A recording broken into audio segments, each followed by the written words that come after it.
Hi friends! Today I'm going to read Charlotte's Web, chapter 14. It's called Dr. Dorian. The next day was Saturday. Fern stood at the kitchen sink drying the breakfast dishes as her mother watched them. Mrs. Arble worked silently. She hoped Fern would go out and play with the other children instead of heading to the Zuckerman's barn to sit and watch the animals. Charlotte is the best storyteller I ever heard, said Fern, poking her dish towel into the cereal bowl. Fern, said her mother sternly, you must not invent things. You know spiders don't tell stories. Spiders can't talk. Oh, Charlotte can, said Fern. She doesn't talk very loud, but she talks. Well, what kind of story did she tell? Said Mrs. Arble. Well, began Fern, she told us about a cousin of hers who caught a fish in her web. Don't you think that's fascinating? Fern, dear, how would a fish get in a spider's web? Said Mrs. Arble. You know that couldn't happen. You're making this up. Oh, it happened all right, said Fern. Charlotte never fibs. This cousin of hers built a web across a stream, and one day she was hanging down on the web and a tiny fish leapt in the air and got tangled in its web. The fish was caught by one fin. Mother, its tail was wildly thrashing and shining in the sun. Can't you just see the web sagging dangerously under the weight of the fish? Charlotte's cousin kept slipping in and dodging out, and she was beaten mercilessly over the head by a wildly thrashing fish, dancing in, dancing out, throwing... Fern, said her mother, stop it. Stop inventing such wild tales. Well, I'm not inventing, said Fern. I'm just telling you the facts.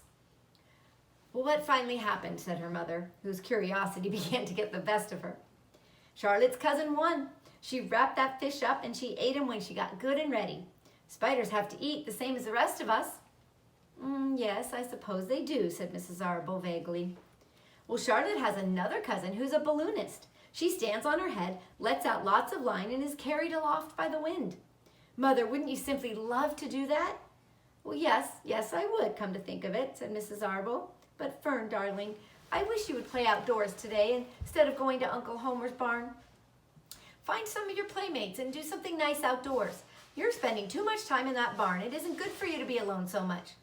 Alone, said Fern. Alone? My best friends are in that barn cellar. It's a very sociable place. It's not at all lonely. Fern disappeared after a while, walking down the road to Zuckerman's.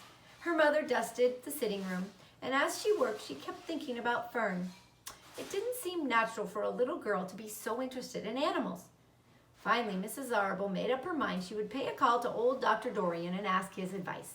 She got in the car and drove to his office in the village. Dr. Dorian had a thick beard. He was glad to see Mrs. Arble and gave her a comfortable chair. Well, it's about Fern, she explained. Fern spends entirely too much time at the Zuckerman's barn. It doesn't seem normal. She sits on that milk stool in the corner of the barn cellar near the pig pen and watches the animals hour after hour. She just sits and listens. Dr. Dorian leaned back and closed his eyes. How enchanting, he said. It must be real nice and quiet down there. Homer has some sheep, hasn't he? Yes, said Mrs. Arble, but it all started with that pig that we let Fern raise on a bottle. She calls him Wilbur. Homer bought the pig, and ever since it left our place, Fern has been going to her uncle's to be near it. I've been hearing things about that pig, said Dr. Dorian, opening his eyes. They say he's quite a pig. Have you heard about the words that appeared in the spider's web? Said Mrs. Arble nervously. Why, yes, said the doctor. Well, do you understand it? Said Mrs. Arble. Understand what? Do you understand how there could be any writing in a spider's web? Oh, no, said Dr. Dorian. I don't understand it. But for that matter, I don't understand how a spider learned to spin a web in the first place. When the words appeared, everyone said they were a miracle, but nobody pointed out that the web itself is a miracle. What's miraculous about a spider's web, said Mrs. Arble. I don't see why you say a web is a miracle. It's just a web. Did you ever try to spin a web? Said Dr. Dorian. Mrs. Arble shifted uneasily in her chair. No, she replied, but I can crochet a doily and I can knit a sock. Well, sure, said the doctor, but someone taught you, didn't they? Well, my mother taught me. Well, who taught a spider? A spider knows how to spin a web without any instructions from anybody. Do you regard that as a miracle? Well, I suppose so, said Mrs. Arble. I never looked at it that way before.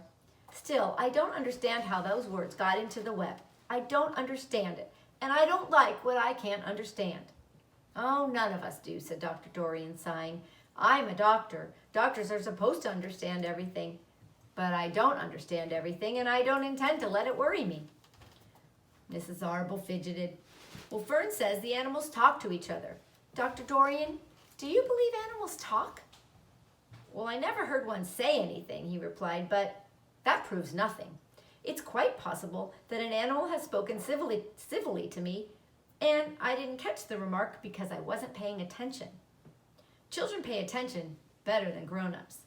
If Fern says the animals in Zuckerman's talk, I'm quite ready to believe her. People are incessant talkers. I can give you my word on that." "Well, I feel better about Fern," said Mrs. Arble. "So you don't think I need to worry about her?" "Well, does she look well?" asked the doctor. "Oh, yes." "Appetite good?" "Oh, yes, she's very hungry." "Sleep well at night?" "Oh, yes." "Then don't worry," said the doctor. "Do you think she'll ever start thinking about something besides pigs and sheep and geese and spiders?" "Well, how old is Fern?" "She's 8. "Well," said Dr. Dorian, "I think she will always love animals, but I doubt that she'll spend her entire life in Homer Zuckerman's barn cellar. How about boys? Does she know any boys?" "Well, she knows Henry Fussy," said Mrs. Arble brightly. Dr. Dorian closed his eyes again and went into deep thought. "Henry Fussy," he mumbled. Remarkable. Well, I don't think you have anything to worry about. Let Fern associate with her friends in the barn if she wants to. I would say offhand that spiders and pigs are fully as interesting as Henry Fussy. Yet I predict that the day will come when even Henry will drop some chance remark that catches Fern's attention. It's amazing how children change from year to year. "How's Avery?" he asked, opening his eyes wide. "Oh, Avery," chuckled Mrs. Arble. "Avery's always fine, of course. He gets into poison ivy, and he gets stung by wasps and bees, and brings frogs and snakes home, and he breaks everything he lays his hands on. He's fine." "Good," said the doctor. Mrs. Arble said goodbye and thanked Dr. Dorian very much for his advice, and she felt greatly relieved. The end.